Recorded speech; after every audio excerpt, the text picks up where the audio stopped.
Di rumah, salam sehat dan salam sejahtera buat kita.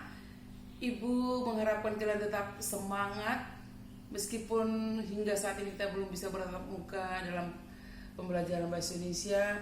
Mudah-mudahan ke hari kedepannya kita sudah bisa bertatap muka kalau pandemi sudah berakhir. Untuk itu Ibu harapkan kalian tetap pakai prokes, gunakan prokesnya dengan ketat, selalu mencuci tangan di air mengalir, pakai masker dan jauhi kerumunan. Baik, kembali kita belajar bahasa Indonesia untuk materi masih di sekitar eksposisi. Minggu lalu kita sudah pelajari tentang menelaah struktur dan kebahasan teks eksposisi.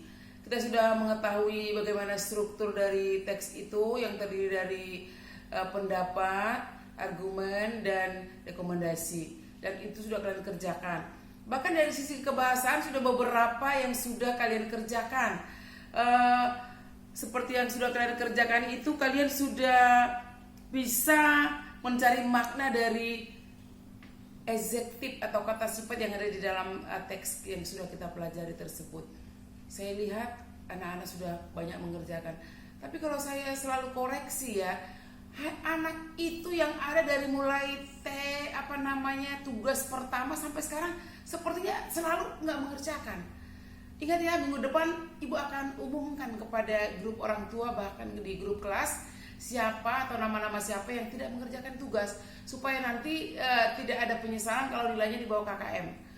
Mumpung masih bisa diatasi kalau mengerjakannya, sehingga minggu depan Ibu akan mengumumkan di grup WA atau grup orang tua siapa-siapa nama yang selalu tidak mengerjakan tugas, bahkan tidak mengisi absen di GCR, sehingga Ibu mau laporkan ke pos, yaitu ke orang tua, ya tetap nggak masuk. Nah, tolong untuk anak-anakku yang malas atau mungkin masih tertidur pagi hari, ingat itu jadwalnya sesuai dengan yang ada di pos, sehingga Anda tidak tertinggal pelajarannya, baik itu bahasa Indonesia, baik itu pelajaran lain. Oke Nana, semangat ya. Kita lanjutkan, kalau tadi sudah dikerjakan minggu lalu tentang struktur eksposisi, kemudian menganalisis dari segi kebahasaan itu, dari segi adjektifnya. Sekarang tugas kita yang berikutnya, karena masih sekitar kebahasaan dari teks eksposisi, ya. Kalau minggu lalu sudah memberikan sebuah atau mencari kata sifat dari teks polusi tadi dengan lingkungan tadi, kerusakan lingkungan, ada artinya. Contoh seperti serius, yang artinya atau makna kamusnya sungguh-sungguh, kemudian gawat, dan lain sebagainya. Nah, untuk tugas kalian sekarang ya, lanjutannya yaitu ketiga itu proses afiksasi. Ini juga sudah kita pelajari sebenarnya pada materi yang pertama ya, tentang bagaimana mengobservasi dari suatu laporan. Tapi di dalam teks eksposisi kita akan menemukan juga proses afiksasi, yaitu proses pemberian imbuhan awalan atau prefix, imbuhan sisipan atau infiks, imbuhan akhiran atau simbol fix, imbuhan gabung atau konfiks pada kata dasar. Dengan adanya kata dasar kita tambahkan dengan pengimbuhan, maka ada perubahan seperti yang pernah kita pelajari, yaitu proses nasalisasi.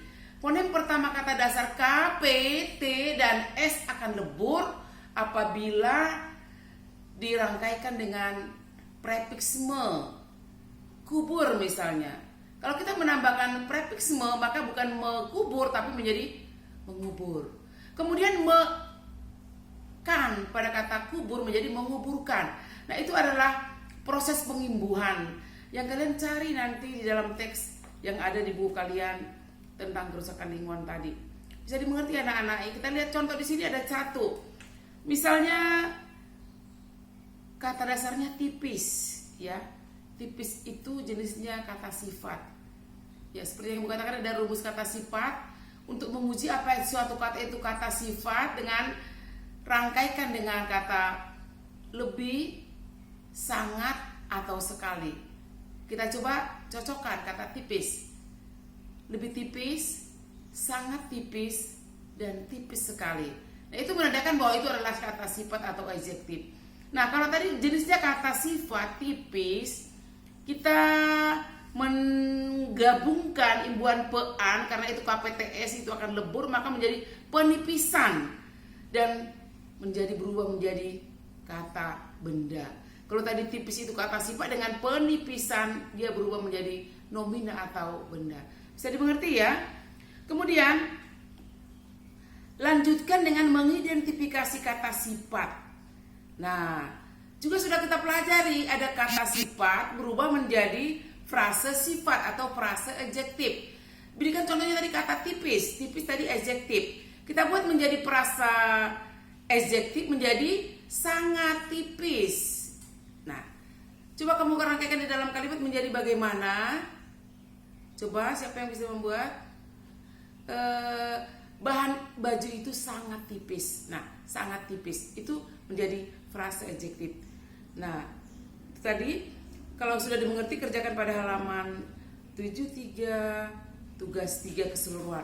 Kemudian satu lagi dari segi kebahasannya kita sudah pelajari juga minggu yang lalu tapi tidak sampai kepada tugas, yaitu menggunakan kalimat verbal transitif dan intransitif. Kita tahu bahwa kalimat verbal transitif itu dia itu verbalnya tidak perlu objek. Salah ya. Yang dikatakan dengan transitif itu perlu objek. Salah ya, mohon maaf Bu. Yang contohnya Ibu katakan kemarin, Ani membuat kue. Ani membuat kue. Membuat apa? Kue adalah objek. Sedangkan intransitif itu dia tidak memerlukan objek. Seperti yang kita lihat contoh, misalnya Budi bernyanyi di kamar mandi.